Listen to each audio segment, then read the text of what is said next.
What's up everybody, and welcome to the Mil-Sim Tax Shooter Historic Gaming channel, where we give away a Steam key to one of our lucky viewers at the end of the week every week. Stay tuned for details on how to enter the giveaway. So that trailer you just watched was dropped by the Beyond the Wire team yesterday, showcasing the British Mark IV and unique tadpole tail. While the trailer was only about half a minute long, it certainly got me excited for the tanks coming to Beyond the Wire, and how it's going to change the meta or gameplay on the battlefield significantly. Now, if we can remember, go back almost half a year ago, the devs released a roadmap, and this is when we first heard about the tanks coming to Beyond the Wire. On the roadmap, not only was the Mark IV announced, but two other tanks. The French Renault FT, and my favorite, a freaking behemoth German A7V. Now, the footage you're seeing now in the background, the devs released to us some time ago. And it is of the French Renault FT. Believe it or not, but this French light tank is known as one of the most revolutionary and influential tank designs in history. It was the first production tank to have its armament within a fully rotating turret. The Renault FT's configuration, crew compartment at the front, engine compartment at the back, and main armament in a revolving turret, became and remains the standard tank layout. Consequently, some historians of armored warfare have called the Renault FT the world's first modern tank. Now, it may be kind of hard to tell, but this tank is relatively small, as the driver is in a seated position up front and the gunner standing up. Pretty much the entire size of the tank is just a bit taller than the gunner. Now, I can't be 100% certain, but I would imagine this tank will be able to go places that gigantic German tank won't be able to go. The Renault FT wasn't only used by French forces, but later on in the war, the American Expeditionary Force used it on the Western Front. And the British Army used 24 FTs for command and liaison duties, usually with the gun removed. Now, I doubt we'll see that within the game, but it's good to know that its use could be versatile if needed. The British Mark IV was introduced in 1917. Now, it benefited from significant developments from the Mark I tank. The main improvements were in armor, the resitting of the fuel tank, and ease of transport. A total of 1,220 Mark IVs were built, 420 males and 595 females. And 205 tank tenders, or unarmed vehicles used to carry supplies, which made it the most numerous British tank of the war. The Mark IV was first used in the middle of 1917 at the Battle of Mesne Ridge. It remained in British service until the end of the war, and a small number served briefly with other combatants afterward. In the aftermath of the German spring offensive on the Western Front, the first tank-to-tank battle was between Mark IV tanks and the German A7Vs. Now, unlike the Renault FT and pretty much all the modern tanks we're used to today, the Mark IV did not have a top set rotating turret. Instead, there were two different gunners, one gunner on the right side and one gunner on the left side, and each of those capable of turning about maybe a little more than 90 degrees. So the right gunner would be able to aim forward and a little more than just adjacent to him to the right. Same thing with the left gunner. I would imagine as an infantry you could probably run up right in between both guns, but eventually you're going to get ran over. It's a bad idea there too. Now, speaking of the first ever tank-on-tank battle between the British Mark IV and the German A7V, let's move on into the last tank we're going to cover. My favorite, freaking house on wheels, the German A7V. This thing is freaking glorious. Look at it. It's like a castle on tracks. The A7V was a heavy tank, to say the least. A heavy tank among peons. Wee little itty bitty tanks.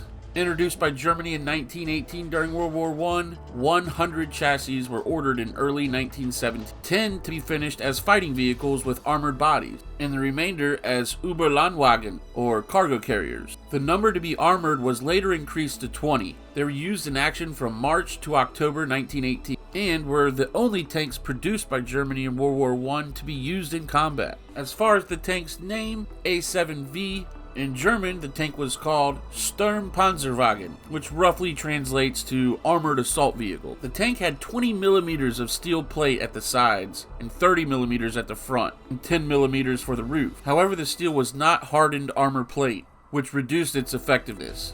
It was sufficient to stop machine gun and rifle fire, but not larger caliber rounds. So while this thing was gigantic and intimidating, you could easily punch through it with artillery or any kind of big caliber weapon.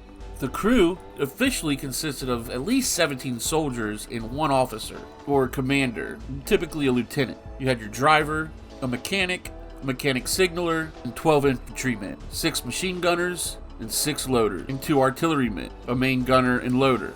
A7Vs often went into action with as many as 25 men on board. It was armed with 6 7.92mm MG08 machine guns and a 5.7 centimeter Maxim Nordenfelt cannon mounted at the front. Believe it or not, some of these cannons were of British manufacture and had been captured in Belgium early in the war. Now, usually the Germans would demolish or destroy their own tanks rather than leave them on the battlefield to potentially be stolen by the Allies and eventually reused against them. However, there is one and only one surviving A7V, her name, Mephisto. Mephisto was abandoned by its crew during that battle I mentioned, the first tank battle ever between the Mark IVs and A7Vs. I'm going to butcher its name, but it was called the Battle of Villers-Bretonneux. Bretonneux? I know that X is silent, that's all I know.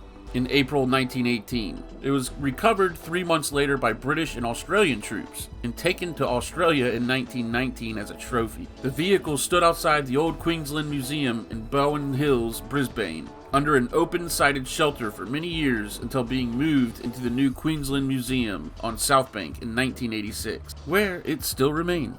So, we have the British Mark IV, the Renault FT, and the German A7V, all coming to the game soon, hopefully sooner than later, probably within the next update. Gosh, I've lost count now. What is it, Operation 5? Now, I'm sure there'll be more than just tanks coming with that update, but tanks are definitely to change the way we play this game. I feel like defending a location is going to be much easier when you have a tank or two sitting on it, but I don't know, that artillery is already a force to be reckoned with. I mean, me myself, I'm always more of an infantry guy, but I love to have the ambiance, just armor around me. Just like the postscriptum update with the new armor. Yeah, I don't play armor so much, but to have all that going on around me, it just adds to the immersion. Tracks getting knocked off, the guy's jumping out to fix it, you know, you gotta run over there and cover them. Infantry support the armor, and armor support the infantry. So, the meta of the game is definitely going to change.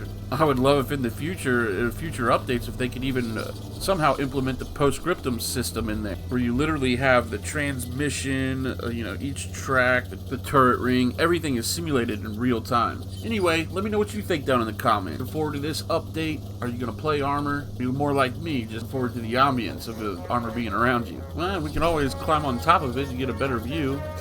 Anyway, let's go ahead and wrap this thing up. Leave your Discord name and number in a comment and you could win a freaking Steam key. Yeah, for those of you that live under a tactical rock, we give away a Steam key at the end of the week. Every week, it's super easy to enter. All you gotta do is like this video, be subscribed to the channel, join us on Discord. You gotta be in the Boogie 5 Gaming Etc. Discord, it's linked below. Drop a comment, say whatever you want, tell me I suck, but most importantly, drop a comment and leave in it your Discord name and number. That's gonna work as your ticket stub if you win. Good luck to everybody. One of these videos I drop on the weekend, we will announce a winner, and we'll repeat the same thing next week. Good luck to everybody. Be persistent. Eventually you'll win. Can't leave without giving a shout out to my channel members. Please consider supporting your boy. You get cool emojis, Mil-Simp school exclusive content, and you get double the entry in every week's Steam key giveaway. That's right.